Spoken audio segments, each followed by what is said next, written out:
El objetivo principal del Sharia es el perdón y ser perdonado, no solo juzgar y asesinar. Creo que la ley de represalia del Islam como castigo para los asesinos es una de las leyes más hermosas del Corán. Si quisiera escoger una sola gran ley del Corán, sería esa.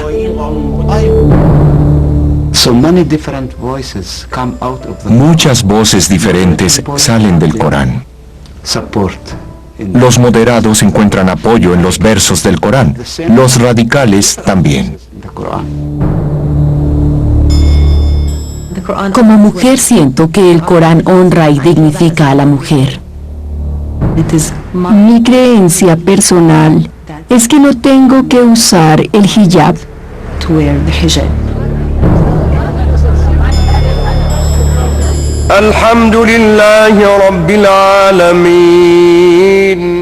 El Corán fue llamado el libro más influyente del mundo a nivel de ideología. No obstante, existen muchas interpretaciones diferentes. ¿Qué es lo que el Corán dice realmente? ¿Y qué tanto los musulmanes y no musulmanes entienden sobre el mensaje y la historia del Corán? Es difícil imaginar otra época donde esta sea una pregunta tan imperativa.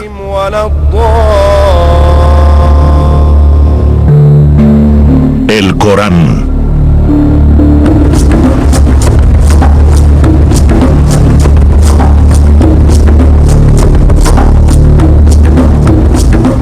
Los musulmanes creen que el Corán, en el árabe original, es la eterna, perfecta e inalterable palabra de Dios, que fue revelada al profeta Mahoma por el ángel Gabriel en una cueva del desierto árabe hace casi 1500 años.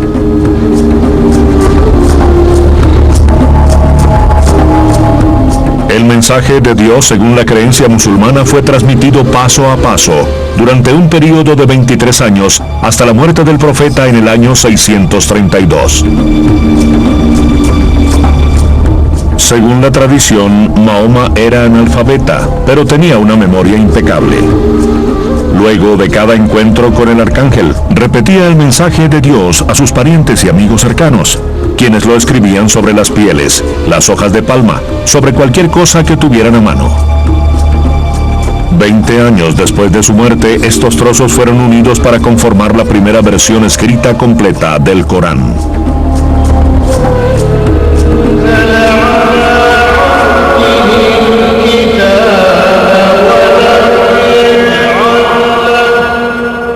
Para la mayoría de los musulmanes, escuchar recitarlo es experimentar el poder de la revelación divina como una aplastante voz de lo oculto.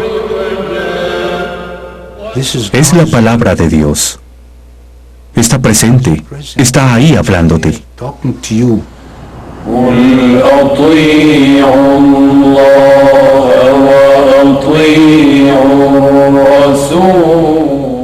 Siento que Dios me está hablando. Le habla a Lena, que vive en el Cairo ahora, como si le estuviera hablando a Mahoma, que vive en la Meca.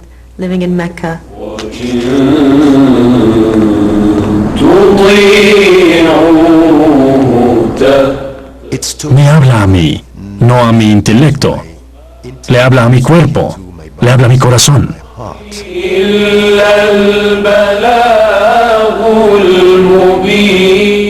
Es un milagro de Dios. Por muchas razones, no es un libro común. Es la pura majestuosidad del idioma.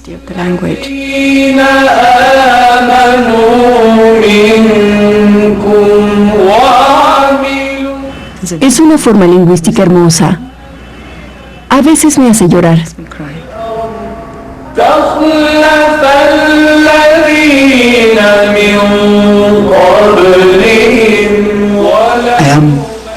Estoy frente a Dios. Estoy con Él. Estamos solos. Me mira. Me escucha. Me habla a través de las palabras del Corán.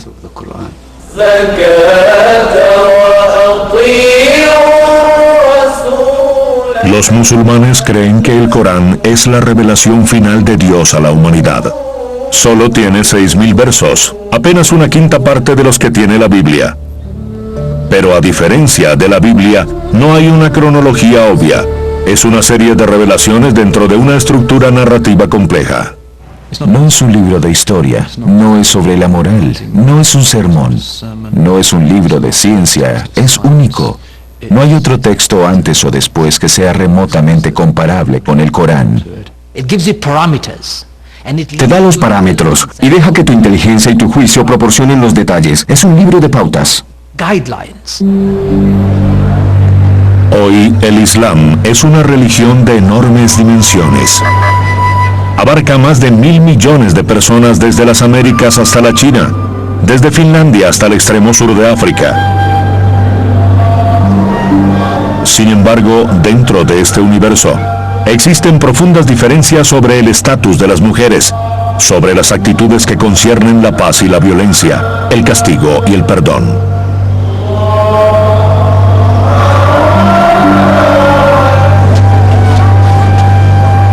Algunos regímenes musulmanes les niegan a las niñas el derecho a la educación y a las mujeres el derecho a votar o a conducir. En algunos países, las mujeres segregadas se suben a los autobuses por las puertas traseras. En otros países musulmanes, las mujeres dirigen los partidos políticos e incluso son cabezas de Estado.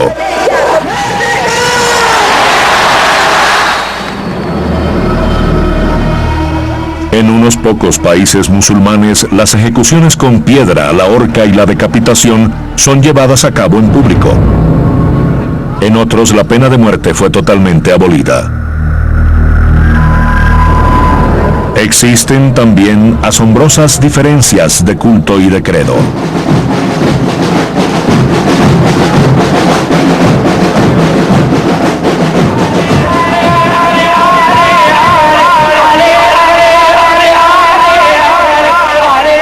En esta mezquita de la ciudad iraní de Qom, los jóvenes invocan el nombre del imán Ali, el martirizado yerno del profeta, que según ellos recibe sus oraciones e intercede ante Dios.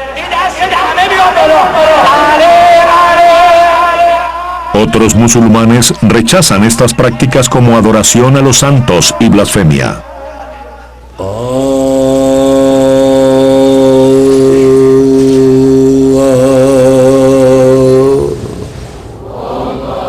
En esta mezquita turca, el mismo imán Ali, el fundador de la comunidad chiita, menosprecia a los devotos que diseminan su mensaje de paz y armonía entre todos los cristianos, musulmanes y judíos que comparten la creencia en un solo Dios.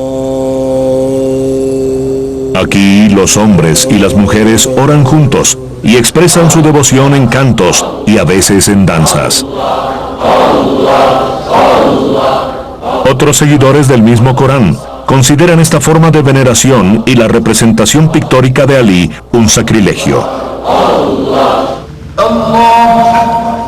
En esta mezquita, al otro extremo de la misma ciudad, los hombres solo rezan con los hombres. El sexo opuesto es considerado una distracción, así que las mujeres son aisladas. En algunas mezquitas son directamente excluidas. Pero si el Islam está firmemente arraigado en el Corán, y el Corán es el supremo e inalterable mensaje de Dios, ¿cómo pueden estas diferencias ser posibles? El más asombroso contraste es el papel y el estatus de las mujeres, simbolizado por las diferentes reglas que gobiernan el uso del velo. Esta familia egipcia cree que a partir de los 3 años, todas las chicas deben usar el hijab, que cubre la garganta y el cuello. Una vez que alcanzan la pubertad, deben usar el niqab, completo, que solo deja ver los ojos. Mi esposo me alentó a esconder mi cuerpo para satisfacer a Dios y satisfacerlo a Él también, porque Él será juzgado por mis acciones. Así que hice lo que Él quería. Ya que todo acerca de una mujer es seductor, Dios quería que se cubriera completamente con el niqab.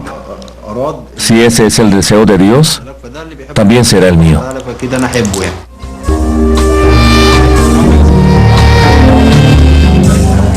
Un club en el Cairo, a tan solo unos cuantos kilómetros de distancia. Aquí no se necesitan velos. Los hombres y las mujeres se mezclan libremente y todo es perfectamente permisible dentro de las leyes de este país musulmán. Pero incluso estas mujeres se cubrirían antes de salir a la calle. Ninguna ley lo exige, pero un poderoso consenso dicta que las mujeres deben usar el velo. En otros lugares del mundo musulmán el velo es obligatorio. Las mujeres aquí en Irán están uniformemente vestidas con el chador, que cubre su cabello y toda su ropa exterior, dejando solo la cara y las manos expuestas. En Arabia Saudita la ley exige que todas las mujeres estén completamente cubiertas, incluyendo las manos y la cara, mientras que en la Turquía musulmana, llevar el velo es considerado una cuestión muy discutida y las reglas locales cambian todo el tiempo. Cuando camino por las calles del Cairo sin velo, siento cierta presión. No me veo como los demás. Atraigo la atención y parte de ella es negativa. Hace 3 décadas el hijab no existía en Egipto.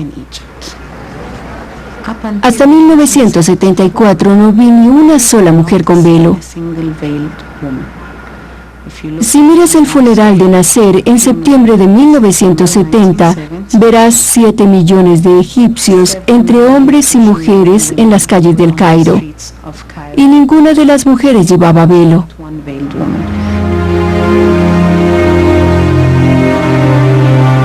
El funeral de Nasser fue un momento crucial. Durante 16 años, este carismático líder egipcio dominó el escenario mundial, inspirando a los árabes en todas partes con su visión de un superestado unido y secular. Pero la esperanza que había inspirado en tantos corazones árabes fue hecha a pedazos por el fracaso económico y la aplastante derrota a manos de los israelíes en 1967. En un sentido, los millones que lloraron en su funeral no solo estaban lamentando la muerte de un gran líder, sino la muerte de un sueño secular.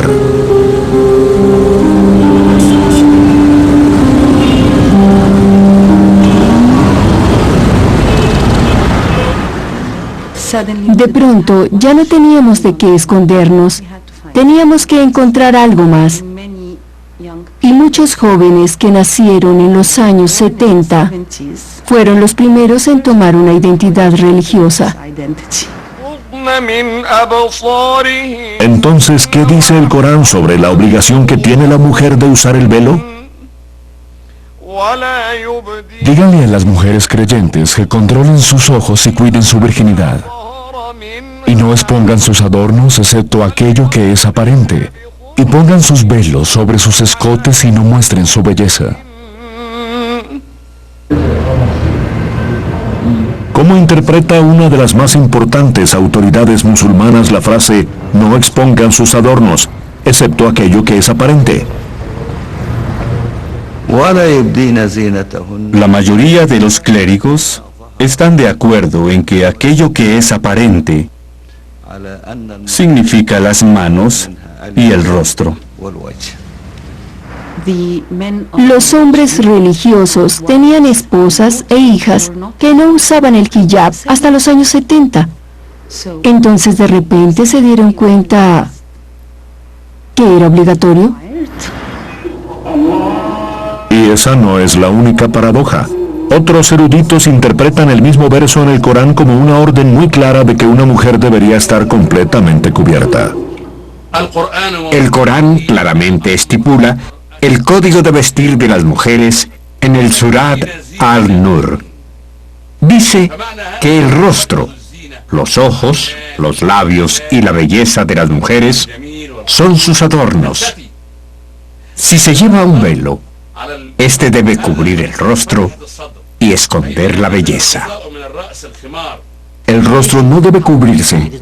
No es un deber islámico. No es un mandamiento coránico. Precede al Islam y a la vida misma del profeta Mahoma. Era una costumbre normal en la sociedad beduina. En resumen, las mujeres musulmanas deben cubrirse el cuerpo entero, excepto su rostro y sus manos. Leí el Corán muchas veces. Leí los hadices. Leí interpretaciones del Corán. Y mi creencia personal es que no tengo que usar el hijab.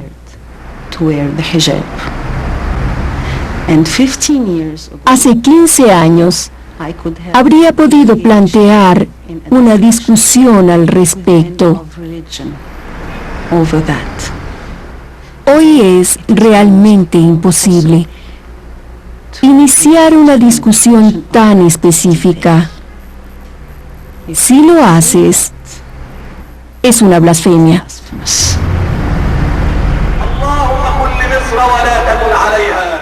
Viviendo tras el velo. 7 de la mañana, en su departamento en el Cairo, Hannah Kemal y su esposo Mustafa alistan a sus hijos para llevarlos a la escuela. En un sentido, esta es una realidad diaria. En otro sentido, no lo es. La presencia de un equipo de filmación obliga a Hannah a llevar el niqab, ya que ahora cree que debe usarlo en la presencia de cualquier hombre que no pertenezca a su familia inmediata. Hasta su compromiso con Mustafa, que trabaja como chofer, Hannah era una abogada activa. Una vez que se casó, dejó a un lado la práctica, asumió el niqab y se dedicó a criar a sus hijos y mantener el hogar. Dice que Mustafa no influyó sobre su decisión. Fue Dios quien la llamó a usar el niqab.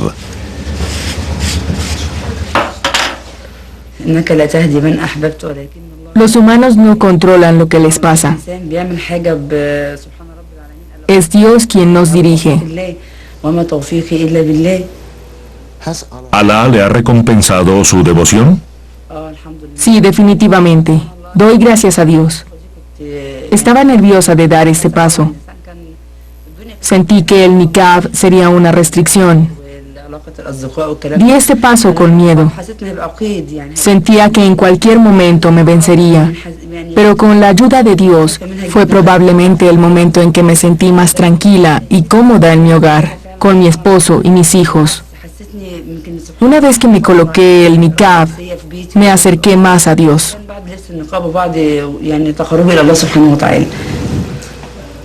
Sacrificaste una buena carrera para ser ama de casa y usar el niqab. ¿No fue ese un enorme sacrificio económico y personal? Cualquiera que se entregue a Dios será altamente recompensado. No sentí ninguna pérdida. Por el contrario, mi esposo consiguió un buen trabajo y mi vida se volvió mucho mejor cuando me dediqué a mis hijos y a mi esposo y profundicé mi relación con Dios. El velo es un símbolo complejo que tiene muchos significados para las mujeres musulmanas. Para aquellas como Hannah que prefieren llevar el niqab, este señala su dedicación a Dios y a su esposo, incluso si deja lo cotidiano. Otras mujeres llevan el velo como una declaración de poder de quienes son. Soy una mujer musulmana muy orgullosa de mi identidad, de mi velo y de lo que significa. Lena Fauzi dirige programas de entrenamiento en Egipto rural. Esta mujer, graduada en una universidad y que ha viajado mucho, es claramente aceptada como una figura de autoridad por este grupo de hombres. Hace 5 años, a los 26, Lena se divorció. Casi inmediatamente decidió usar el hijab. La primera vez que salí y llevaba el velo, recuerdo haber sentido que esta es la manera como Dios quiere honrar a las mujeres. Este es el respeto que la mujer exige al llevar el velo. Y me sentí dignificada y muy honrada. Desde su divorcio, Lena regresó a vivir con sus padres. Sus amigas más cercanas son mujeres jóvenes iguales a ella, graduadas en la universidad, privilegiadas, que viajan, que comparten sus creencias y prácticas. Para muchos de la generación de sus padres, esto es desconcertante. Lena lo decidió un viernes por la mañana. Quedé sorprendida, así simplemente. A decir verdad, fue un sábado. Sí, y se puso el velo. Salió de su habitación y dijo, aquí estoy, soy una hija de Dios. Para ser honesta con ustedes, no me sentí nada feliz. No me gustó lo que hizo, porque no creo que el cabello de una mujer sea algo para ocultar. Es lo que creo, porque siento que mi cabello es como mi piel. Un verso del Corán dice que las mujeres musulmanas no deben mostrar su belleza natural, sus adornos naturales, excepto lo que es aparente, y hay toda una controversia alrededor de eso. ¿Qué es aparente? ¿El rostro, las manos, los ojos, el cabello? Muchas personas dicen cosas al respecto. No es un verso en el Corán. Siento que muchas se van a enojar por lo que voy a decir, pero Dios pudo haber dicho cubran su cabello. No se mencionó. Solo se mencionó para las esposas del profeta. Personalmente no hay manera de negar que mi cabello es parte de mi belleza natural. En mi corazón como mujer musulmana, siento que es parte de lo que Dios me pidió cubrir. Hombre y mujer. ¿Sientes que en este país eres tratada como ciudadano de segunda clase? La respuesta corta es no.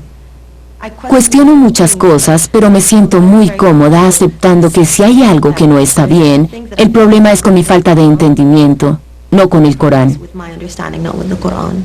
Aparte de eso, el Corán está constantemente empujándonos a reflexionar, a cuestionarnos, a entender, a usar nuestras facultades mentales, a usar nuestros corazones y comprender. ¿Y cuando lo lees no sientes que el Corán relega a las mujeres a un estatus inferior? Para nada. ¿En serio? Si existe algún menosprecio por la mujer en esta parte del mundo, es enteramente cultural. No tiene nada que ver con la religión. El Islam honra a las mujeres. Los hombres y las mujeres son iguales en el Islam. ¿Pero es realmente ese el mensaje del Corán? Hay muchos versos que parecen definir el estatus de las mujeres.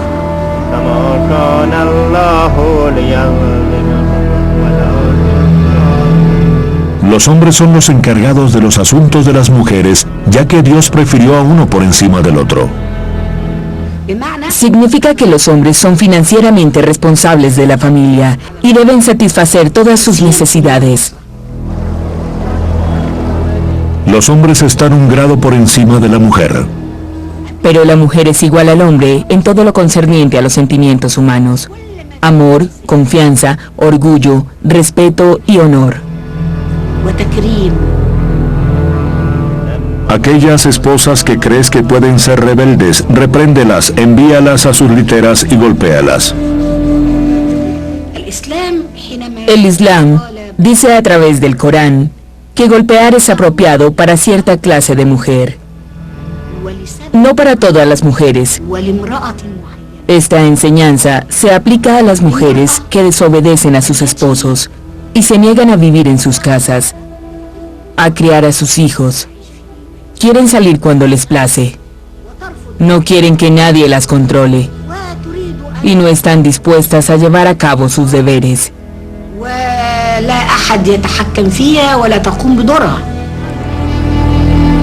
Sus esposas son tierra para labrar, así que lábrenlas cuando y como quieran. Esta es una honra para las mujeres. Las mujeres no son propiedad del hombre. Son como un terreno fértil, del cual el esposo se encarga y no abusa. Muchos afirmarían que no es tarea fácil reconciliar los versos del Corán con las versiones modernas de igualdad y derechos humanos. Pero la doctora Saleh lo hace. Su programa semanal en televisión, La lucha de las mujeres, es visto por todas las mujeres del mundo árabe.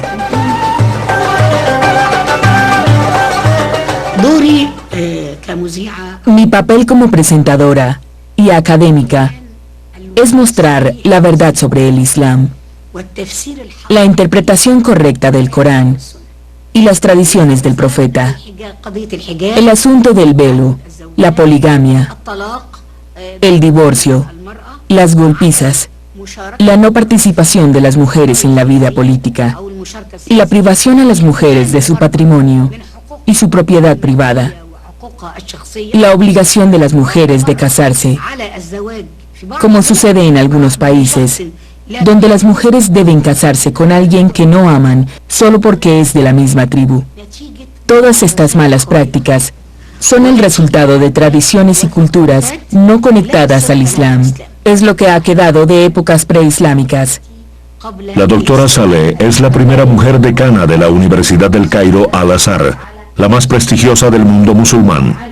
Por atreverse a sugerir que el Corán respeta a los hombres y a las mujeres por igual, tuvo que afrontar amenazas de muerte. Sin embargo, muchos musulmanes comparten su punto de vista.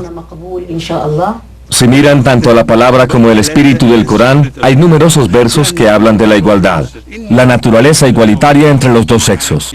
Por ejemplo, en el Sura Al-Baqarah, capítulo 2, versículo 187, el Corán dice, refiriéndose a las mujeres, que son una prenda para usted, igual que usted es una prenda para ellas. Creo que es el verso más increíble sobre la relación entre un esposo y una esposa. La cercanía, la calidez, la ropa te abriga, esconde tus defectos, te embellece. Y eso es la relación conyugal. Estás muy cerca. No puedes tener una imagen más hermosa que esa. Y nadie menciona ese verso. Otras interpretaciones del papel de las mujeres son menos hermosas. Pakistán. Las mujeres protestan por el asesinato por honor cometido por los hombres musulmanes que creen que su religión los obliga a quitarle la vida a cualquier mujer cercana que los desobedezca y tenga ideas propias. ¡No quiero que me amarres! Niñas sometidas a la circuncisión. ¡Me está cortando! ¡Me está cortando otra vez! En Egipto, el 97% de las niñas entre los 15 y los 19 años soportaron alguna forma de mutilación genital. La circuncisión existe desde la época del profeta de Dios y fue organizada por el profeta mismo. El Corán no dice nada sobre la mutilación genital femenina.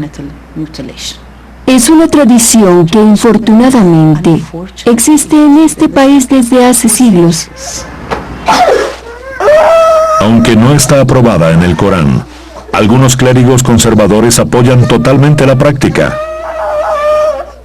La circuncisión es la razón por la cual las mujeres musulmanas son virtuosas, a diferencia de las mujeres occidentales que dan rienda suelta a su apetito sexual en cualquier lugar y con cualquier hombre.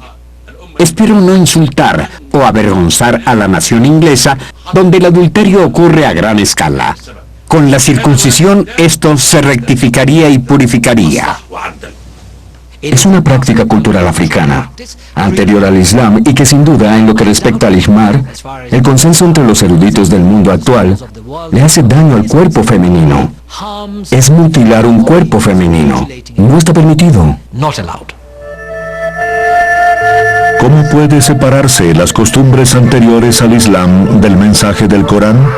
¡No quiero! ¿Puede la historia arrojar alguna luz sobre el presente? La Edad Dorada.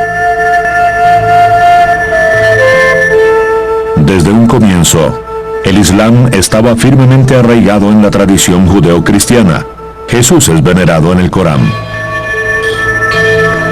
Este convento cristiano ortodoxo de Said Anaya fue fundado en Siria 23 años antes del nacimiento del profeta Mahoma y fue respetado y protegido en el corazón del mundo musulmán durante siglos. El convento está dedicado a María, la madre de Jesús. Said Anaya significa Nuestra Señora en arameo, el idioma hablado en todo el Medio Oriente en la época de Cristo.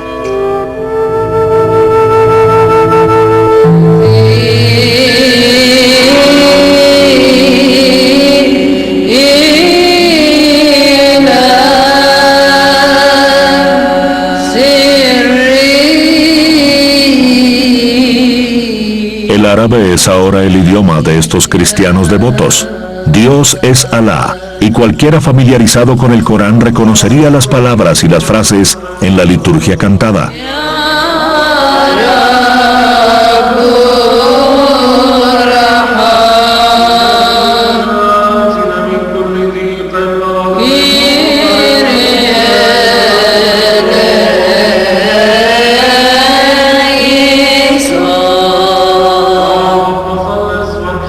Las monjas de Saidanaya son guardianas de una reliquia tan sagrada que a nadie se le permite verla.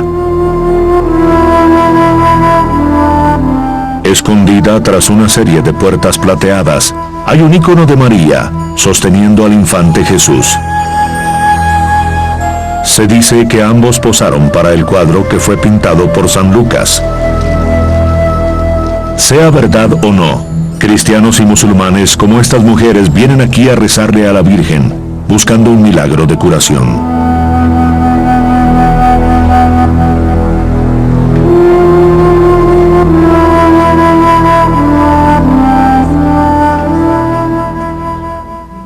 Vine con mi esposo a la iglesia y le pedí a la Virgen que me diera un bebé.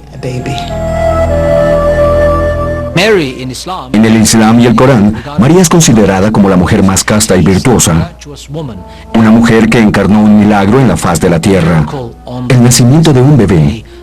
Aunque era virgen, claro está, Dios no necesita ser el padre del bebé. Esa es la diferencia en la narrativa islámica.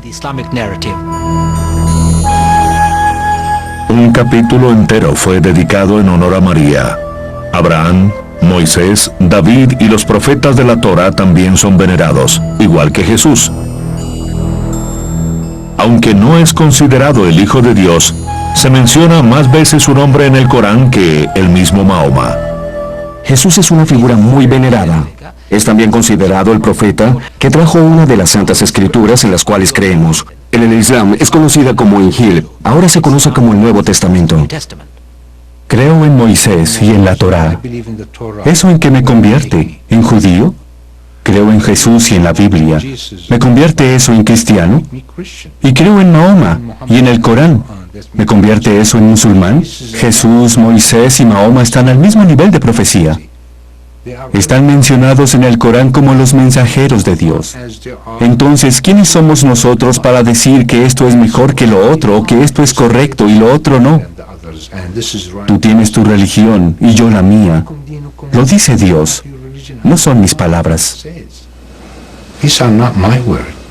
Y hay muchos otros versos del mismo tenor, donde los musulmanes, judíos y cristianos son descritos como los pueblos del libro. Para aquellos que son judíos y cristianos, su recompensa está con el Señor. En la religión no hay obligación. Otros versos advierten a los musulmanes no seguir las visiones errantes de los cristianos y los judíos, ni considerarlos como amigos. La tolerancia y la intolerancia aparentemente pesan lo mismo. Igual ocurre con los mensajes de paz y violencia. Quien asesine a un ser humano habrá asesinado a toda la raza humana. Y quien salve la vida de uno habrá salvado a toda la humanidad. Pero entonces, en el siguiente verso, la única recompensa de aquellos que le hacen la guerra a Alá y a su mensajero y se esfuerzan por ser corruptos en la tierra será su muerte o su crucifixión, o se les cortarán las manos y los pies en lados cruzados. Esa será su degradación en el mundo y en el más allá. El Corán es como una tienda grande, un gran supermercado. En este libro puedes encontrar respuestas diferentes. Según el Corán puedes hacer la paz o declarar la guerra. Muchas voces diferentes salen del Corán. Los moderados encuentran apoyo en los versos del Corán. Los radicales también. un Corán para la paz, un Corán para la guerra, vívidamente ilustrado en la historia islámica. Primero hubo una conquista. Luego de la muerte de Mahoma en el año 632, los ejércitos árabes se desplegaron en todas las direcciones. Hacia el norte y el este, vencieron a los ejércitos de Bizancio y Persia, reclamando para el Islam Siria, Palestina, Irán e Irak. Hacia occidente conquistaron Egipto, extendiéndose a través del norte de África y alcanzando la costa atlántica en el 680. A medida que estos guerreros del desierto vencían a estas grandes civilizaciones, escogieron no arrasar ni destruir, sino aprender y construir sobre lo que ya estaba allí. Algunas de las obras arquitectónicas más importantes del Islam en el mundo fueron creadas en menos de 80 años después de la muerte del profeta. El Corán es la detonación inicial que lanza una de las más extraordinarias historias de la experiencia humana. Al cabo de 100 años, los guerreros descalzos de Arabia Occidental fueron los amos de una sofisticada y próspera civilización, extendida desde las playas de Marruecos hasta las puertas de China. Y la fuerza que produjo fue como un rayo de fuego radioactivo y glorioso. Tenía en sus manos la palabra de Dios no creada. Más tarde, cuando los árabes fueron vencidos por las olas sucesivas de invasores del este, algo increíble ocurrió. Tal era el poder del Corán, que los conquistadores abandonaron sus creencias paganas sometiéndose a la fe de los pueblos que habían conquistado. Impulsados por este glorioso rayo de fuego, cada nueva era vio un desarrollo sorprendente en la arquitectura, la ciencia y la filosofía, mientras Europa permanecía envuelta en su oscura edad de las tinieblas. Hay algo muy importante en el Corán y es que les pide a los musulmanes que vayan tras el conocimiento, que lo busquen, que lo persigan, que salgan al mundo y traten de entenderlo. Las ideas de los antiguos griegos y romanos no nos hubieran llegado de no ser por los eruditos y científicos islámicos que las redescubrieron, desarrollaron y enriquecieron. Y ese estímulo vino del Corán que verso tras verso le pide a la humanidad examinar los cielos y la tierra, reflexionar sobre la creación, mirar una y otra vez. Ya en el siglo IX, los científicos musulmanes habían calculado la circunferencia de la Tierra y los mercaderes musulmanes habían establecido una ruta marítima hacia China, vía el extremo sur de África. Los números árabes fueron desarrollados a partir de sus orígenes hindúes y convertidos en la nueva aritmética. Los eruditos islámicos hicieron una enorme contribución al desarrollo de la geometría, el álgebra y la trigonometría. La medicina islámica sería una práctica estándar durante 1000 años. Tolerancia e intolerancia.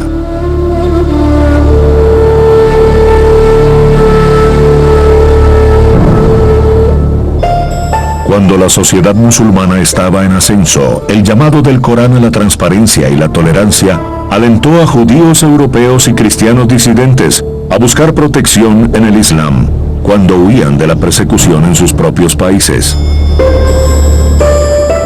Pero cuando el mundo musulmán se sintió amenazado, bien fuese por enemigos externos o trastornos internos, el impulso fue el de cerrarse y tomar un mensaje muy diferente del Corán. En las mentes de muchos musulmanes actuales, lo que viven hoy es semejante. Isfahán, Irán, durante el día de Al-Quds, el día de Jerusalén.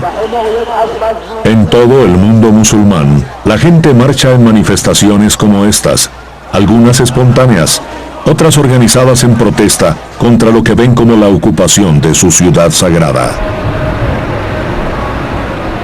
Pero Jerusalén es igualmente sagrada para judíos y para cristianos.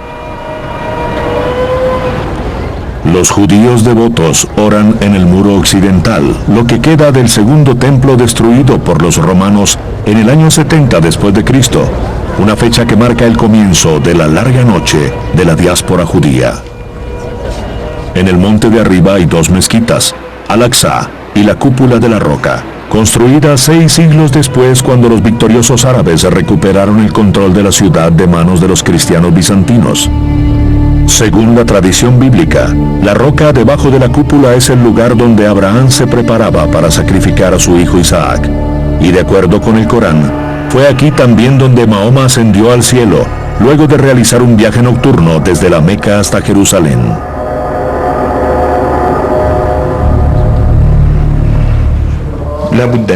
La gente debe entender que para nosotros, Jerusalén es la tercera ciudad después de la Meca y Al-Medina. En un comienzo, el profeta y sus compañeros solían mirar hacia Jerusalén cuando oraban, hasta que recibieron la orden de Dios a través del Corán de mirar hacia la Meca.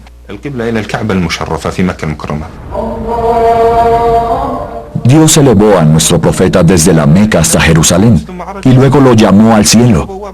Así que es la puerta del cielo y no podemos abandonar ninguna parte de ella, sin importar lo débiles que somos o lo fuertes que ellos son.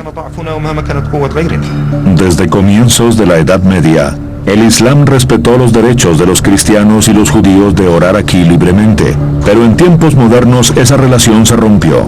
Bajo el mandato inglés y luego jordano, el acceso a los judíos fue severamente restringido hasta que el ejército de Israel tomó el control de la vieja ciudad en 1967. Ahora son los palestinos quienes están atrapados en su enclave de Gaza y no pueden orar libremente aquí, mientras que aquellos que viven en el Banco Occidental pueden ser retenidos por horas hasta que su oportunidad de rendir culto haya pasado.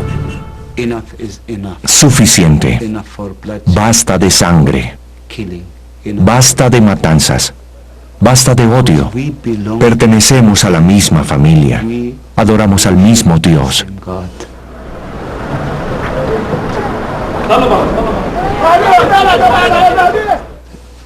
Jerusalén, Hebrón, Chaín y Nablus son lugares sagrados para los musulmanes, los no musulmanes y los judíos.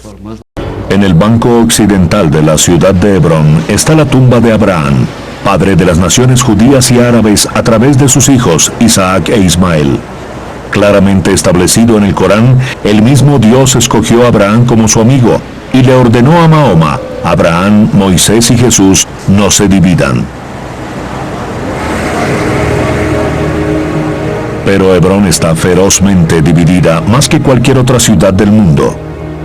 La tumba de Abraham está en primera línea entre los colonos palestinos y judíos y está custodiada como una fortaleza.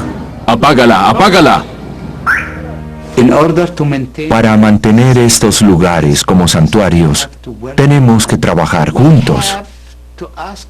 Preguntarnos, ¿qué es lo mejor para todos? ¿Cómo vamos a reconstruir la realidad de una manera diferente? Lejos del odio, del derramamiento de sangre, de la guerra, para darnos seguridad, confianza entre nosotros. Pero cuando se pierde la confianza y el respeto mutuo, los hombres duros de ambos lados buscan en los libros sagrados los mensajes que necesitan escuchar. El Sheikh Tafez de Hamas fue elegido para representar a Belén y afirma que casi la tercera parte de sus votos provienen de cristianos palestinos.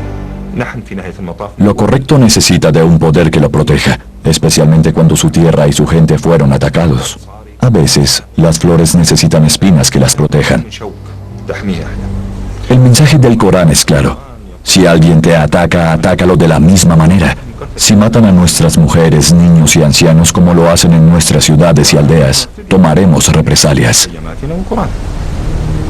El suicidio está específicamente prohibido en el Corán. Es verdad. Dios dijo, no te suicides y no lleves la miseria a tu ser. Entonces se nos prohíbe suicidarnos.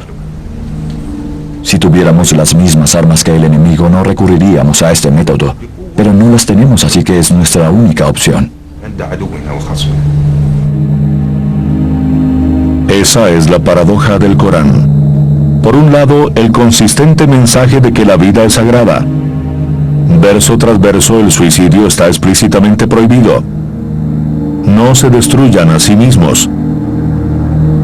Y sin embargo, el bombardero suicida también está citando el Corán cuando dice que aquellos que mueren luchando por la fe de Dios logran el martirio y reciben una recompensa en el paraíso.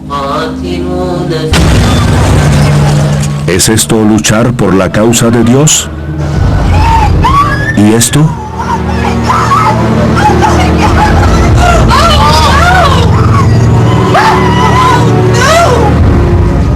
Y cuando la violencia se esparce más allá de la lucha palestina, el 9/11 y el 7/7 en Inglaterra, con miles de víctimas, incluyendo musulmanes, se trata de lo mismo. ¿Qué siembra Norteamérica en el mundo? Es culpable de grandes injusticias contra la gente. Los ataca. Y lo mismo va para Inglaterra, que es responsable de muchas ocupaciones en países árabes y musulmanes. En todo ese tiempo, ¿cuánta gente asesinaron y ejecutaron los ingleses? Aquí en Irán, como en cualquier lugar del mundo musulmán, la ira va más allá de Palestina, que es visto como un oscuro capítulo en una larga historia de humillación a manos de los cristianos occidentales y sus aliados. Estas son personas con un poderoso discurso que quizás sea inexacto y distorsionado, pero que se apoya en un sentido real de injusticia y vívidos destellos de una memoria heredada. Es el lamento de siglos del poder y prestigio musulmán en decadencia, por el cual el cristianismo occidental es el responsable. Habla de aquellas épocas cuando las potencias imperiales europeas se repartieron el Medio Oriente entre ellas, imponiendo la ley occidental, los valores occidentales, incluso la vestimenta occidental. Sirve como excusa del historial actual de los fracasos económicos y los gobiernos autocráticos musulmanes que cuentan historias de riquezas de petróleo robadas, presidentes y reyes corruptos que van desde el Shah de Irán hasta Saddam Hussein, todos apoyados por Occidente y en contra de la voluntad de su propia gente, y que como Saddam caen cuando su utilidad se vence. Y entre más se acercan al presente, más dura y dolorosa es su historia. Derrota tras derrota a manos de Occidente y sus clientes. Afganistán y de nuevo Irak son sus últimos capítulos.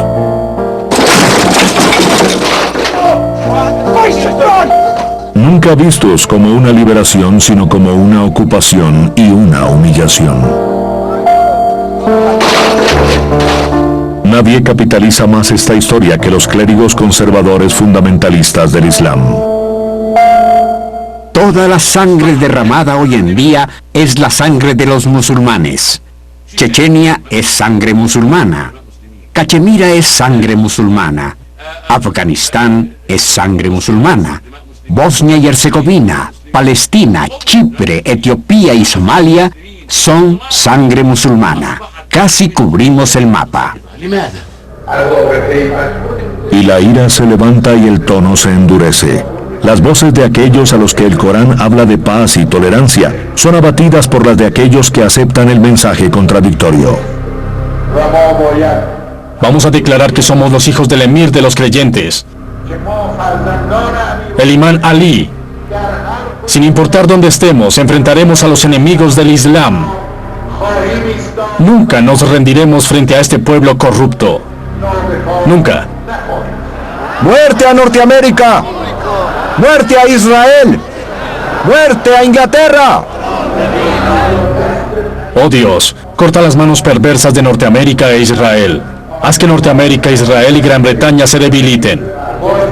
No obstante, en medio de todos estos discursos contra un enemigo externo, un hecho extraño sobresale. Existieron muchos períodos donde más musulmanes murieron a manos de otros musulmanes que a manos de cristianos o judíos. Irak 2005. Musulmanes contra musulmanes. Desde la muerte del profeta hace casi 1500 años, dos importantes facciones dentro del Islam, los sunitas y los chiitas, han estado bruscamente divididos sobre quién debe liderar la fe. El Islam dividido. La diversidad de lenguas y colores están, según las palabras del Corán, entre las maravillas de la creación de Dios. Alá no tiene preferencia por ninguna raza, tribu o nación y no tiene las distinciones humanas de clase o estatus. El mejor, según él, es el más honorable. Es un mensaje que le da dignidad a los labriegos o campesinos pobres que no necesitan de sacerdotes o rabinos para interpretar el mensaje de Dios, porque como está escrito en el Corán, lo hemos hecho fácil de entender en su propia lengua. Cualquier cobertizo, campo o rincón es un lugar apropiado para adorarlo, y Él siempre está cerca, más cerca Dice Dios en el Corán que tu vena yugular. Y cuando rezas sientes que le estás hablando directamente a Él. La oración te da un sentimiento que nadie puede describir. Está más allá de la imaginación humana. Sientes que estás en manos de Dios, en las manos de alguien que amas. No estás orando porque tienes que hacerlo o porque le temes. Estás orando porque sientes un gran amor por Él. Bien sea que la oración sea privada o comunitaria, la idea de que todos tienen una relación directa con Dios está en el centro del mensaje del Corán y de la creencia sunita. Y los sunitas son la mayoría, aproximadamente el 85% de la comunidad musulmana mundial. Pero el Dios que ellos veneran no puede ser descrito en el idioma humano, tampoco representado en ninguna forma de arte, porque eso sería idolatría. Sin embargo, el corazón humano anhela una fe que puedas tocar y sentir. Un drama, música, una ceremonia.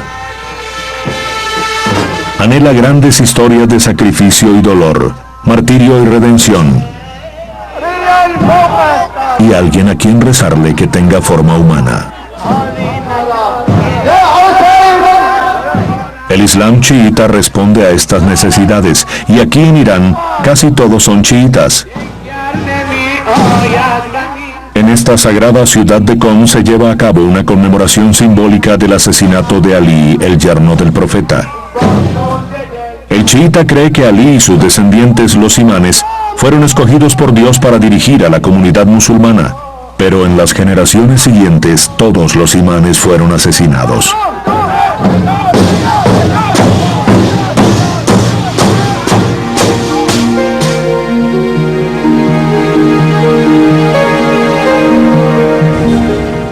La ciudad iraní de Masad, construida alrededor del magnífico templo del imán al-Reza, el octavo imán que fuera envenenado en el año 818.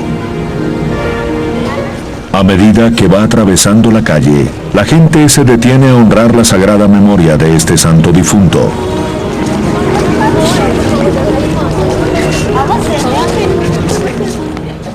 Los peregrinos chiitas llegan a Masad de todas partes del mundo, con regalos y donaciones para orarle al imán al-Reza, de la misma manera que los católicos romanos y los cristianos ortodoxos rezan a sus santos pidiendo ayuda, una guía y milagros de sanación. Si hay un momento cuando tu corazón esté roto y le traes tus problemas al imán Reza, él escuchará tu oración. Él puede aliviar tu corazón y levantar tu espíritu. Pero el Corán deja en claro que tus oraciones deben solamente dirigirse hacia Dios.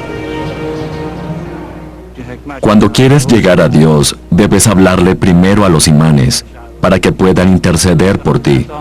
Y si lo haces de esa manera, Dios te dará una rápida respuesta a tus peticiones. Al menos es así como nos fue explicado. Son sentimientos como este los que enfurecen a los sunitas. Cuando esos musulmanes oran en las tumbas de los santos difuntos, están comprometiendo los estrictos dogmas del Islam. El Corán claramente dice que es un pecado. Este fue un gran hombre, pero está muerto. Los muertos no pueden ayudarte. Solo Dios vive para siempre. Solo Él.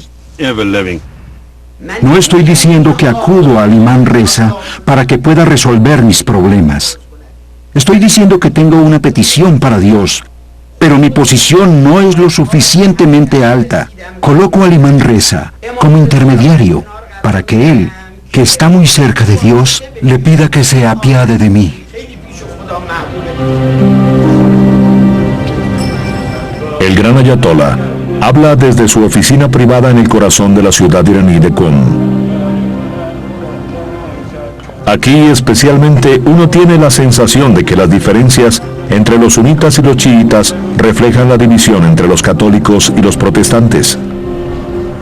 Junto con la veneración de sus santos, con sus grandes ayatolas, sus ayatolas menores, sus juristas, cónsules y mulás, sus mezquitas y seminarios, la sagrada ciudad de Qom es en muchos aspectos un Vaticano chiita.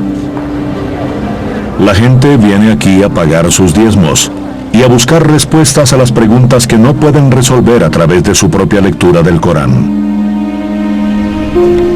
Y el gran Ayatollah Sane'i está listo para recibir su cuota diaria de peticiones escritas. Primero, un problema matrimonial.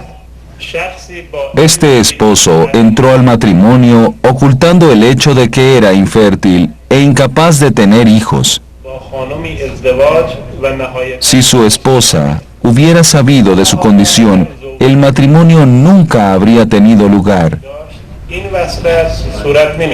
En vista de eso, ¿puede ella anular el matrimonio y pedir el divorcio?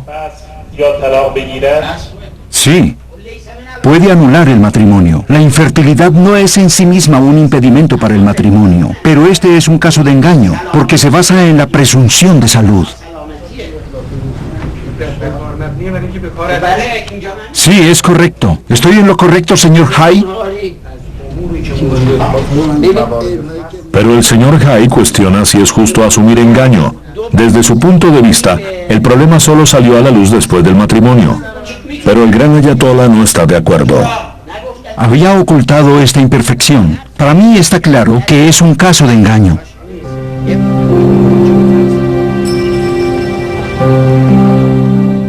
El Corán está totalmente en contra de cualquier clase de sacerdocio. El capítulo 9, versículo 31, dice categóricamente cuando habla de los judíos y los cristianos que uno de sus problemas era que habían convertido a sus rabinos, sus monjes, sus sacerdotes en señores al lado de Dios.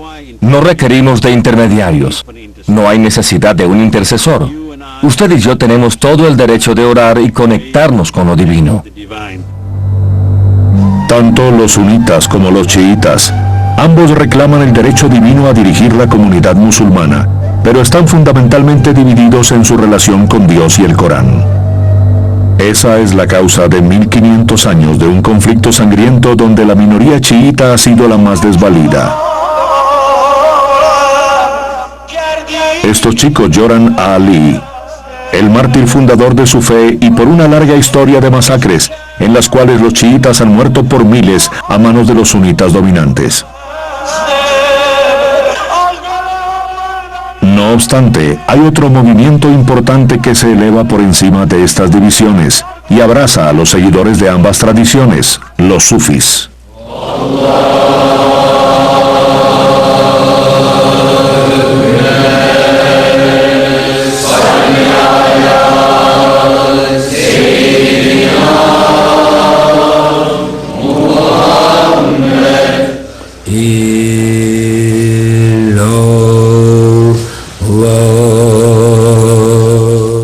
Cientos de millones de musulmanes son sufis que creen que el Corán habla directamente a sus corazones.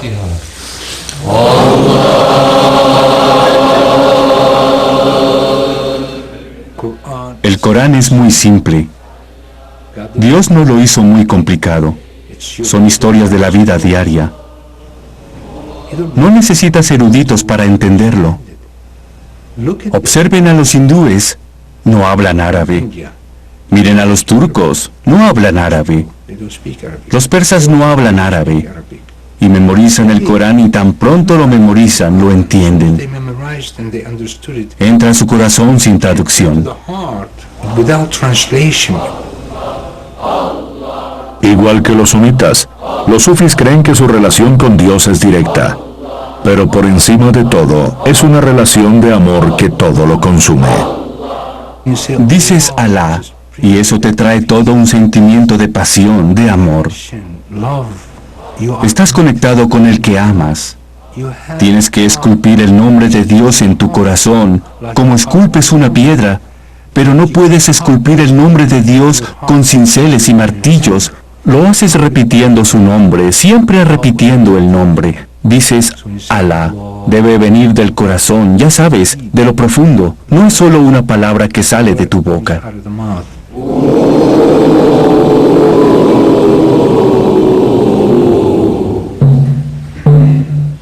En los sufis Mevlevi de Estambul, ese amor por lo divino es expresado a través de la música y la danza.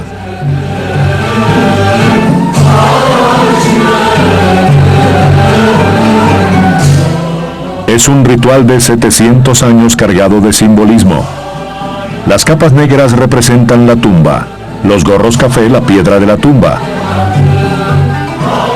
Y la danza en sí, cada vez más rápida, es un viaje místico de amor profundo, donde el ego desaparece a medida que el devoto se acerca más y más a lo divino.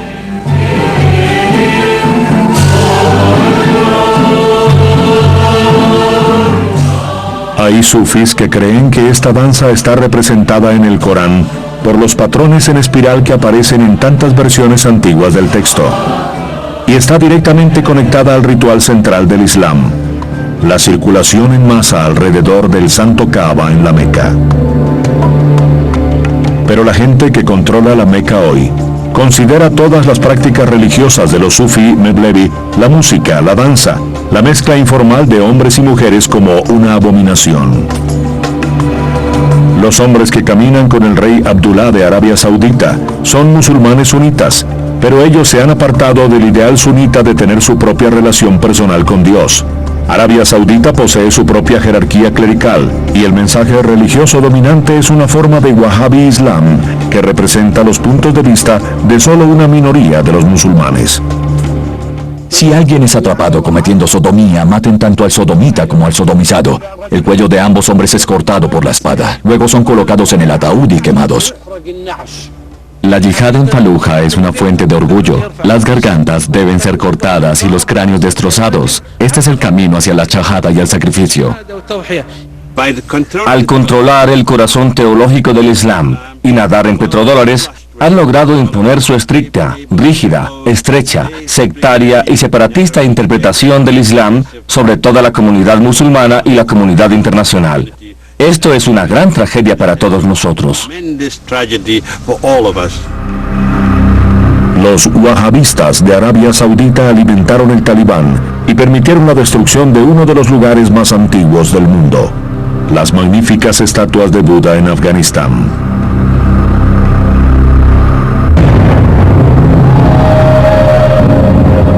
Osama Bin Laden fue criado en la fe wahhabista.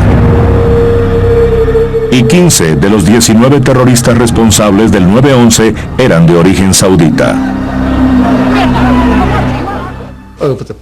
Durante los últimos 20 años, se ha dicho que el gobierno saudita invirtió más de $100.000 millones norteamericanos para propagar su versión del Islam en el mundo. Nuevas mezquitas, madrasas, profesores musulmanes, imanes, textos escolares, literatura. Todo está influenciado por los planes Wahhabi. Crimen y castigo. Arabia Saudita, con su enorme riqueza petrolera, ha sido una de las mayores influencias, conduciendo al mundo musulmán hacia el fundamentalismo y una lectura intolerante del Corán. Una de las grandes tragedias del panorama actual islámico es que los únicos dos estados interesados en usar sus recursos para promover una visión particular del Islam a nivel internacional son los iraníes y los sauditas. Ninguno de los dos representan la clase de corriente central clásica del Islam con la que los musulmanes están familiarizados y la cual aman. Aunque los chiitas iraníes son el lado opuesto de la división religiosa, tienen algo en común con los sauditas: una casta sacerdotal contraria al principio coránico de una relación directa con Dios. Durante muchos siglos de la edad dorada del Islam, nadie tenía la religión como una profesión. Incluso los eruditos de la religión tenían otras profesiones. Hoy, infortunadamente, existen aquellos que adoptaron la religión como profesión y están haciendo mucho dinero con ella. Y tienen un interés personal y una gran cantidad de seguidores, muchos seguidores. Y usan todas las herramientas, la televisión, todos los medios para monopolizar la religión. Esto va en contra de la esencia del Corán. Una de las consecuencias de esta transformación ha sido la introducción de las ejecuciones públicas, los azotes y la horca en Afganistán e Irán, donde la estructura religiosa se apoderó del poder político. Ahora Irán ejecuta más gente de acuerdo al porcentaje de su población que cualquier otro país de la Tierra, supera incluso a China. ¿Cómo pueden justificar tantas ejecuciones? Creo que la ley de represalia del Islam como castigo para los asesinos es una de las leyes más hermosas del Corán. Si quisiera escoger una sola gran ley del Corán, sería esa. Pero no solo los asesinos son ejecutados en este país, los homosexuales son ejecutados. La gente es ejecutada por poseer alcohol. Si el gobierno decide que asesinándolos puede restaurar la seguridad, se le permite hacerlo. Espero que en el futuro esta ley se convierta en ley no solo en la República Islámica de Irán, sino en el mundo islámico en general. ¿Pero el Corán justifica esto? ¿Qué dice sobre el crimen y el castigo? En cuanto al ladrón, hombre o mujer, que les corten sus manos, esa es la recompensa por sus deudas, un castigo ejemplar de Alá. Alá es poderoso, sabio, pero si se arrepiente después de obrar mal y se enmienda, Alá tendrá piedad. Alá es comprensivo, misericordioso.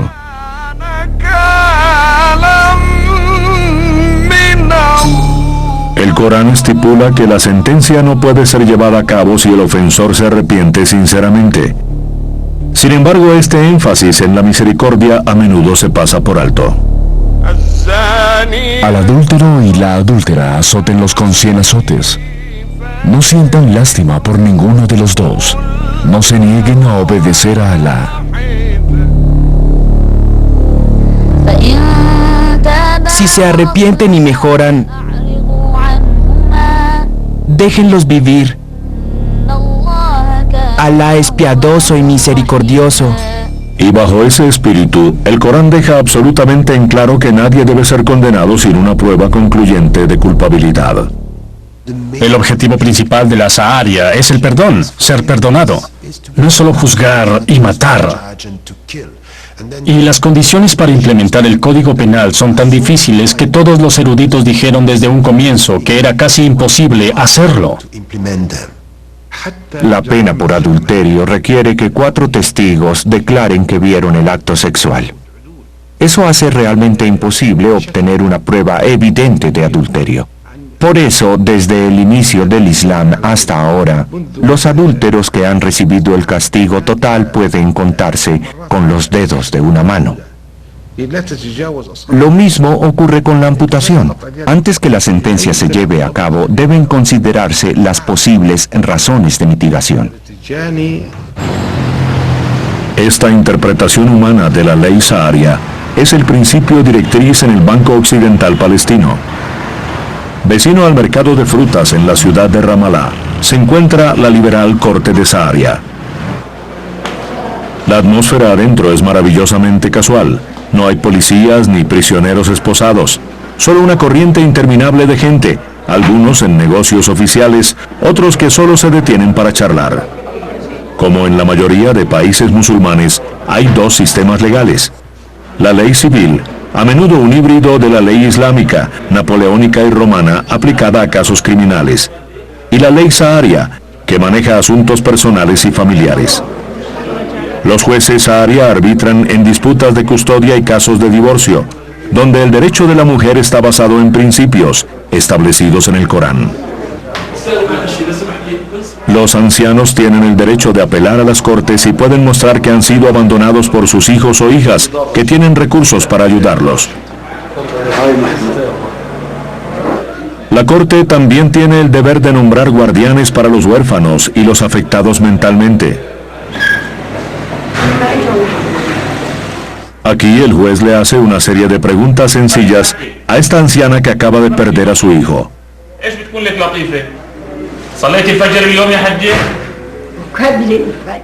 La ley islámica establece que una madre tiene derecho a un porcentaje de los bienes de su hijo si éste muere antes, pero el juez decide que la anciana no es competente para manejar sus finanzas y nombra a su nuera para que actúe en su nombre.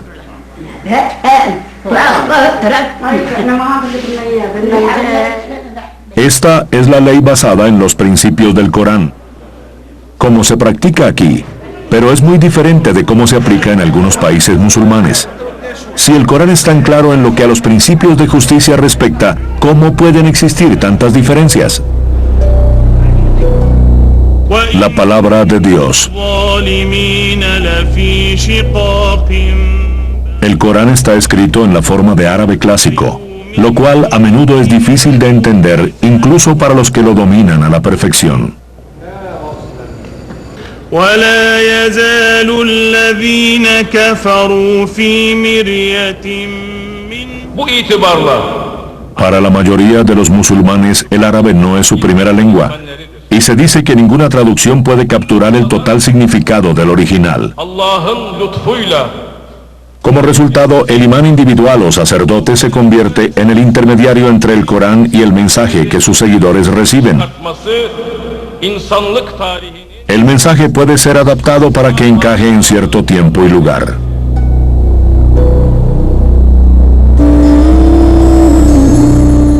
Y con el pasar de los siglos, esas interpretaciones y adiciones han llenado cientos de miles de volúmenes. Están los comentarios de los eruditos y los hadices, los dichos y hechos del profeta. El sistema legal islámico, la Sharia, está basado en el Corán y en los hadices, donde se formulan algunos de los castigos más duros, como la muerte por lapidación por adulterio, que no está mencionada en el Corán. Los hadices se compilaron y corrigieron entre 250 y 350 años después de la muerte del profeta. Muchos de estos dichos y hechos son falsificaciones o fueron inventados y muy cuestionados. Infortunadamente, muchos musulmanes consideran que los hadices son equiparables al Corán, pero claramente no lo son. El Corán deja en claro que es el texto único y original. Nada puede estar al mismo nivel. Pero incluso el Corán es vulnerable al cambio y la distorsión, si no en el árabe original, ciertamente en la traducción. La imprenta del rey Fahd en Medina, Arabia Saudita, tiene la capacidad de publicar 10 millones de Coranes al año en árabe y en otros 44 idiomas. Estos son distribuidos alrededor del mundo a muy bajo costo y en algunos casos gratis. Es fascinante ver cómo la estructura religiosa ha engrosado el texto. En el verso que habla de aquellos que se ganaron la ira de Dios y están perdidos, insertaron entre corchetes como los judíos y como los cristianos. Y en el verso que incita a los fieles a que preparen su armamento contra los enemigos del Islam, la traducción ha hecho otra acotación: tanques, aviones, misiles y artillería. Lo que vemos es la mención de un armamento moderno dentro del mismo Corán. Y aún más interesante, y esto fue añadido por un notable líder en Arabia Saudita. Vemos la justificación para un conflicto violento, la yihad, para los bombarderos suicidas, lo que deja en claro que el Corán es el modelo perfecto para la guerra.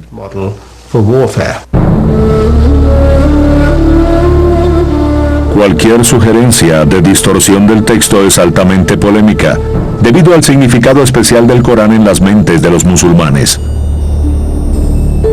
A diferencia de la mayoría de los cristianos y judíos que creen que la autoría de sus textos sagrados son los hombres inspirados por Dios, los musulmanes creen que el Corán es la palabra de Dios como Él se la dictó al profeta Mahoma. Esta distinción significa que un análisis crítico de los textos sagrados se convierte en un tema extremadamente sensible cuando se aplica al Corán. Y el problema se agrava cuando algunos de los eruditos son no musulmanes occidentales. ¿Están ellos en posición de aclarar el texto y sus orígenes? En 1972, durante la restauración de la Gran Mezquita de Sana, la capital de Yemen del Norte, los trabajadores descubrieron una pila de viejos pergaminos en el ático, entre los techos exteriores e interiores. Todo este material estaba colocado dentro de 20 sacos de patatas, y allí estarían todavía de no ser por la llegada 7 años después del Dr. Jerpuin, un erudito alemán experto en el Corán. Puin inmediatamente comprendió el significado del descubrimiento. Trabajando junto con un equipo de asistentes locales, cuidadosamente separó las capas y tomó miles de fotografías.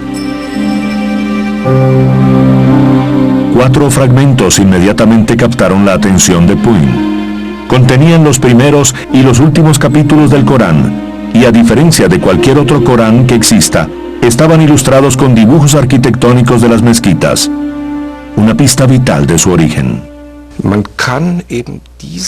Debido a sus dibujos y al contexto artístico-histórico, se puede datar este Corán con precisión a la época de Al-Walid.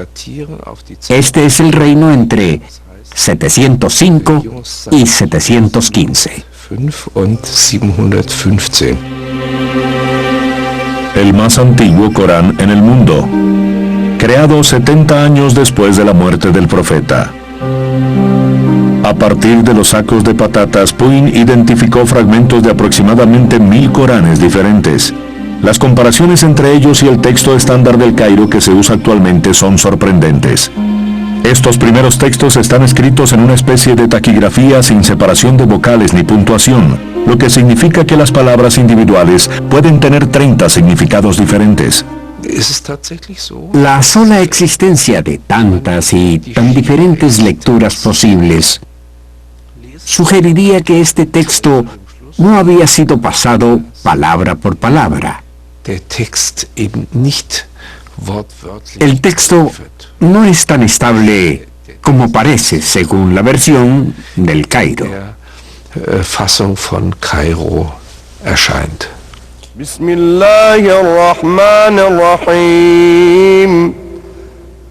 Los eruditos musulmanes actuales afirman que la integridad de cada palabra del texto fue perfectamente preservada a través de la tradición oral. Pero el Corán escrito muestra variaciones. El examen forense de los fragmentos de Sa'aná revela textos más antiguos que fueron lavados y vueltos a escribir.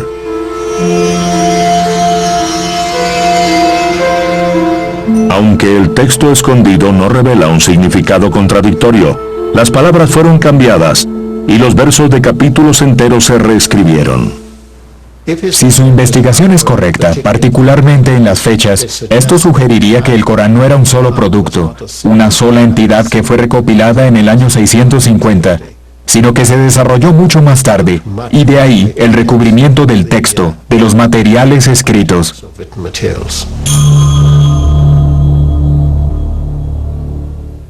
Significados ocultos. En 2001, las conclusiones de Puin tomaron un rumbo peligroso. Apareció un libro escrito por un experto en las primeras lenguas semíticas. Era tan polémico que el autor lo publicó bajo el seudónimo de Christoph Luxemburg, y solo hablará con la condición de que su identidad no se revele.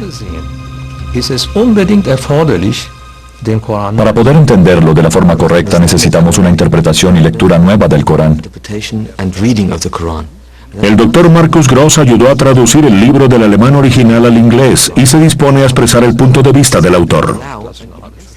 Una quinta parte del Corán contiene palabras que han sido malentendidas o palabras que no tienen sentido. Ese número puede ser reducido si se posee un conocimiento del siríaco, o digamos, un 5%.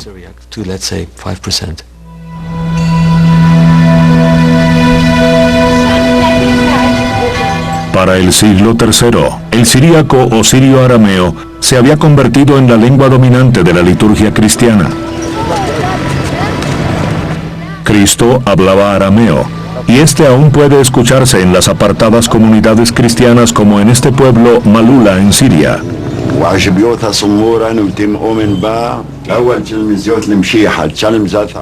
Pero en la época de Mahoma, el sirio-arameo era la lengua cultural más importante de toda la región. El árabe escrito apenas asomaba. Existen transcripciones preislámicas en árabe muy cortas, pero el primer libro real escrito en árabe es el Corán. Pero Luxemburg dice que el Corán está escrito en 2 idiomas. En muchas áreas del mundo, las lenguas se mezclan constantemente. Para hacerlo comprensible para una persona que habla inglés, debes retroceder aproximadamente 1000 años. Imagina un campesino anglosajón hablándole a su amo que es normando y habla una mezcla de francés y anglosajón. Solo podrías entender esa lengua si tienes conocimiento de ambas. Los eruditos musulmanes del pasado podían reconocer palabras extranjeras en el Corán. En el siglo X, Al-Tabari, uno de los más respetables comentaristas, identificaba palabras en hebreo, latín, griego, persa, abisinio y siríaco. La diferencia es que Luxemburg está reivindicando nuevos significados en un momento cuando el examen crítico del texto está altamente desaprobado. ¿Cómo puede un profesor de lingüística desafiar el juicio colectivo de más de 1.000 millones de personas? ¿Basado en qué y qué métodos usa?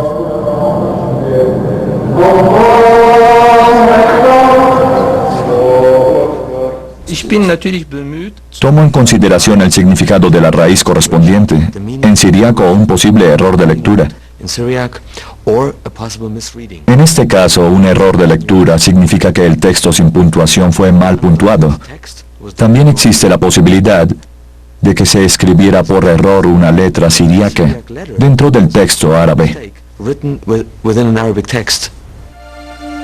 Usando esos métodos, Luxemburg examinó algunos de los pasajes más oscuros del Corán. Después de que María dio a luz a Jesús, en el Corán árabe, el arcángel le dijo, no estés triste, el Señor colocó un arroyo debajo de ti. En la versión de Luxemburg, no estés triste, el Señor legitimó el nacimiento. Y existen otros ejemplos, como son la orden de Dios a un escéptico en árabe, cuida tu comida y tu bebida, cuida tu trasero, que se convierte en cuida tu condición, cuida la totalidad de tus bienes. Y al final del mundo, en el texto árabe, la tierra da un paso hacia adelante, en siríaco la tierra se abre. Pero ¿pueden algunos de estos cambios afectar los preceptos centrales del Islam? No son preceptos claves como la existencia de Dios o la vida después de la muerte, lo cual desafía mi interpretación, sino muchas de las costumbres diarias. Un ejemplo es el velo, el verso coránico que sirve de referencia para probar su posición. Habla sobre el quimar que debían ser golpeados en los bolsillos. La frase era algo confusa.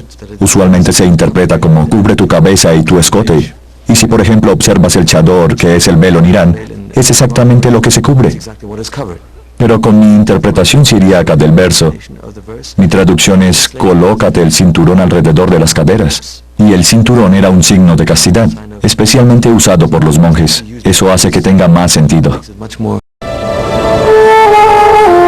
Es la referencia de Luxemburg del paraíso lo que causa la mayor ofensa.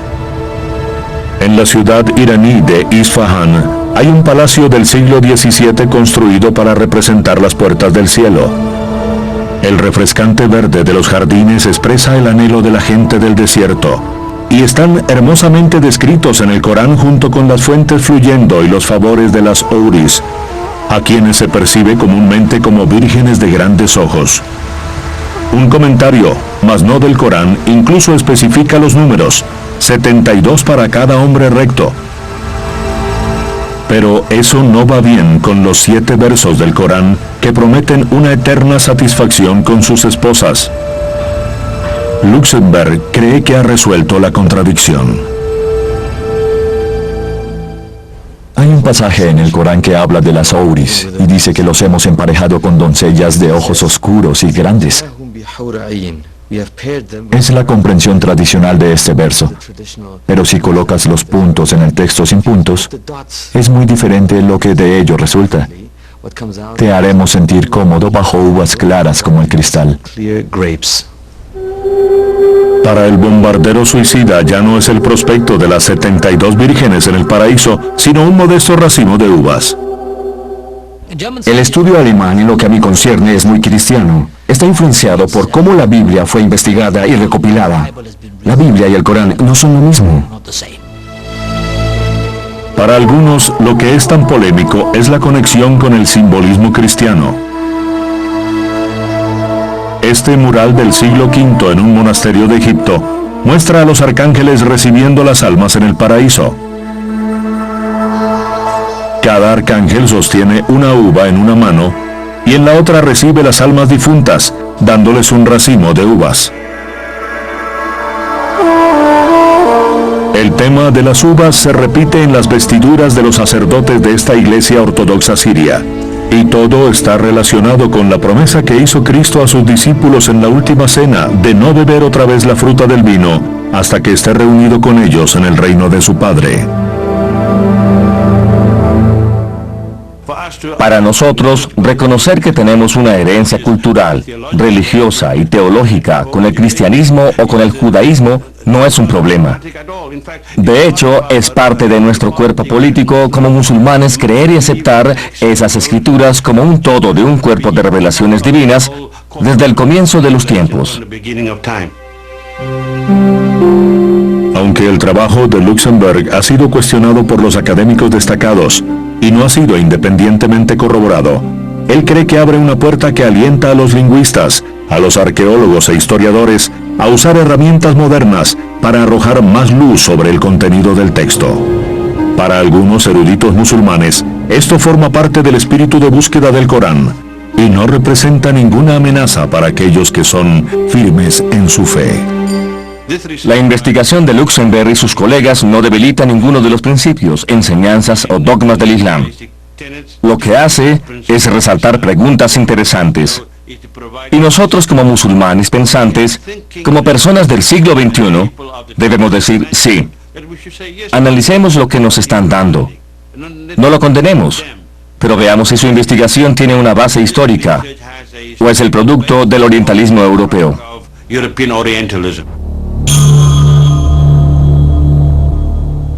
El Corán en el siglo XXI.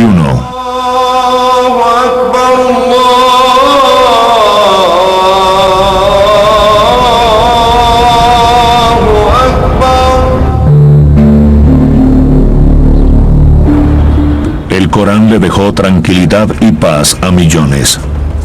Le dio al campesino humilde y al labriego un sentido del valor y la dignidad que no puede ser igualado en ninguna otra civilización.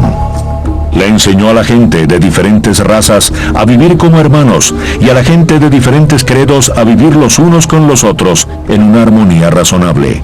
Inspiró a una gran civilización en la cual los musulmanes vivieron vidas creativas y útiles y sus logros enriquecieron al mundo entero.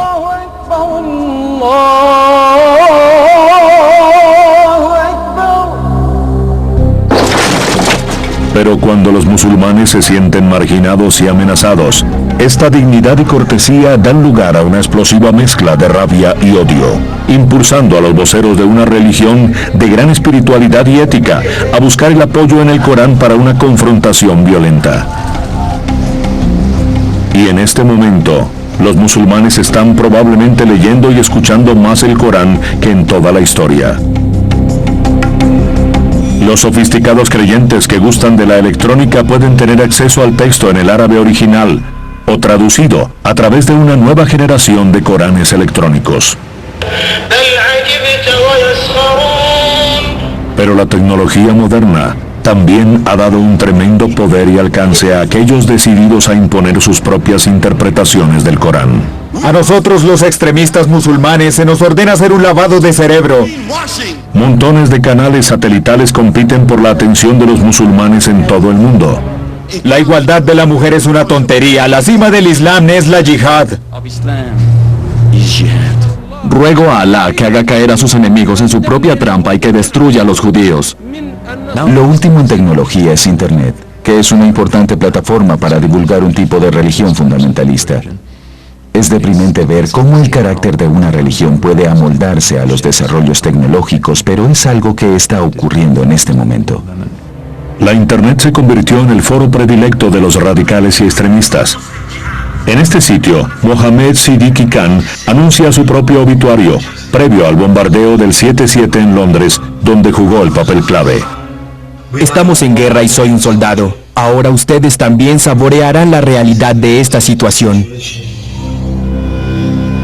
El verdadero efecto de toda esta propaganda solo puede ser imaginado, pero ciertamente algunos hombres y mujeres creen que deben vivir sus vidas según el Corán y en un tiempo muy corto, convirtiendo una gran ciudad como El Cairo en un lugar que sería irreconocible para cualquiera que regresara aquí luego de una larga ausencia de 30 años. Cuando regresé en 1974, empecé a ver mujeres con velo. Cuando se lleva el velo, este debe cubrir el rostro y esconder la belleza. Pero no es solo una cuestión de interpretación. A veces hay una lectura selectiva del texto que ignora, por ejemplo, la orden firme de perdonar a cualquier criminal que se arrepienta sinceramente.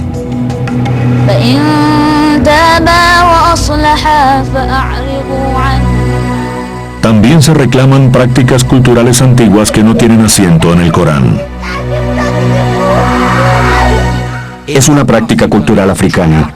Le hace daño al cuerpo femenino. Es mutilar el cuerpo femenino. No está permitido. Pero hay versos, particularmente aquellos que se refieren a la mujer, que son controvertidos. No obstante, por cada referencia que pareciera sugerir un estatus inferior, hay otros que claman por el respeto mutuo y la igualdad. Como mujer siento que el Corán honra y dignifica a la mujer. Y esa es la paradoja y el desafío del Corán. El Corán tiene dos audiencias, una tribal patriarcal del séptimo siglo, luego tiene la audiencia final. Usted y yo, que somos parte de esta generación, de esta época, y de quien venga en el futuro, habla dos idiomas para dos clases de personas.